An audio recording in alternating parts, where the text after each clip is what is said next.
मागच्या 24 तासात मुंबई उपनगरामध्ये पावसानं उसंत घेतली होती। आता मात्र पुन्हा एकदा पावसाला सुरुवात झाल्याचं आपल्याला पाहायला मिळते। मंत्रालय परिसरातली ही सध्याची आपण दृश्य पाहतोय।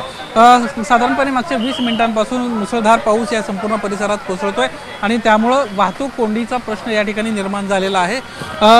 24 तासांमध्ये ज्या पद्धतीने पावसानं उसंत घेतली होती त्यानंतर कुठेतरी हा मान्सून पूर्व पाऊस आहे का किंवा हा मान्सूनचा पाऊस आहे का या सर्व चर्चांवरून वेगवेगळे प्रश्न उपस्थित होत होते आणि त्यामुळे मान्सून पाऊस अजूनही दाखलच झालेला नाही आहे असे देखील सवाल उपस्थित होत होते। आता मात्र पुन्हा एकदा पावसानं जोरदार बॅटिंग करायला सुरुवात केली आहे। त्यामुळे आज या प्रामुख्याने हवामान खात्याच्या वतीनं पावसाच्या बाबतीतले जे अनुमान देण्यात आले होते त्या बाबतीत देखील स्पष्टता येताना आपल्याला पाहायला मिळणार आहे।